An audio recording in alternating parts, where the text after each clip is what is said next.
শামীম ওসমানকে আমি বহুবার দেখেছি এই দাপা এলাকায় দাঁড়িয়ে মাদকের বিরুদ্ধে কথা বলেছেন।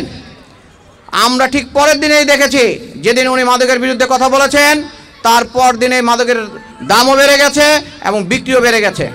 টাকা দিয়ে হজ করে আসলে হাজি হওয়া যায় না। মঞ্চে দাঁড়িয়ে মাদক মুক্তের কথা বললেই মাদক মুক্ত হওয়া সম্ভব নয়। ওই মাদক ব্যবসায়ীরা যদি আবার তোমাদের লোকজনের সাথে চলে আবার মাদক ব্যবসা পরিচালনা করে, তাহলে তো পুরানো মদ নতুন বোতলে ঢালার মতোই একটা বিষয় হয়ে দাঁড়াবে। আমি আপনাদেরকে অনুরোধ করব, আপনারা জানেন যারা এই এলাকায় বসবাস করেন, আপনাদের এই এলাকার এখানে ভালো খারাপ সব এলাকায় মানুষ থাকে, কিন্তু এই এলাকায় ভালো মানুষ থাকলেও এই এলাকার বাইরে থেকে একটি নির্দিষ্ট কারণে নির্দিষ্ট দু একটি পরিবার বা দু একটি ব্যক্তির কারণে এই এলাকাকে মানুষ মাদকের অঙ্গরাজ্য হিসেবেই চিনে। আমরা চাই, এবং আপনারা যারা আছেন এখানে মঞ্চের বাইরে এবং সমাজে যারা বসবাস করেন, সময় এসেছে সামাজিক অবস্থা রাষ্ট্রীয় অবস্থার পরিবর্তনের। রাষ্ট্রে যেহেতু পরিবর্তন চাচ্ছে দেশের মানুষ, আমি আশা করব আপনারাও এই সমাজের পরিবর্তন চাবেন যারা এই সমাজে বসবাস করেন। অচিরেই ধীরে ধীরে একবারে কোনো কিছু সম্ভব নয়।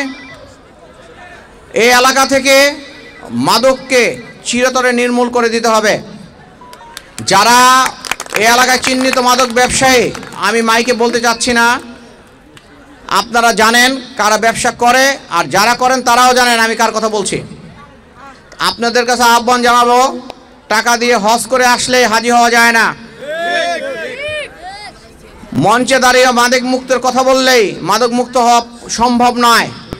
বিগত দিনে এই এলাকার যে জনপ্রতিনিধি ছিলেন শামীম ওসমানকে আমি বহুবার দেখেছি এই দাপা এলাকায় দাঁড়িয়ে মাদকের বিরুদ্ধে কথা বলেছেন।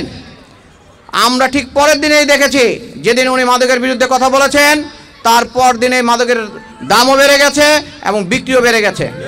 এটার মূল কারণ ছিল উনি যখন বক্তৃতা দিয়েছেন, যারা এই এলাকার চিহ্নিত মাদক ব্যবসায়ী তারাই তার পাশে দাঁড়িয়ে মাদকের মুক্তির কথা বলেছেন। পক্ষান্তরে এই দেশের সাধারণ মানুষ যারা সাধারণ জীবনযাপন করেন, তারা ভয়ে মানসম্মানের কারণে তারা কোনো কথা বা প্রতিবাদ করতে পারেনি।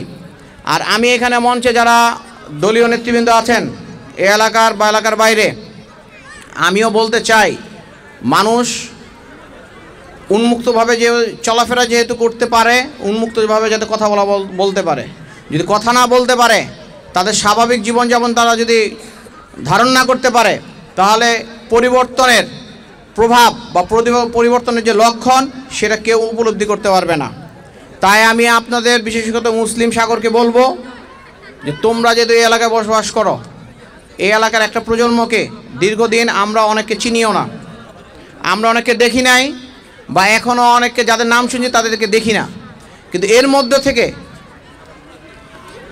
আমরা অনেক সময় শুনতে পাই যারা বিগত দিন মাদক ব্যবসায়ীদের সাথে ছিল তারা অনেকেই এখন দেখা যাচ্ছে তোমাদের কারো না কারোর সাথে চলে। এই বিষয়টা তোমাদের দুজনের উচিত দায়িত্ব নিয়ে এর একটা বিহিত করা।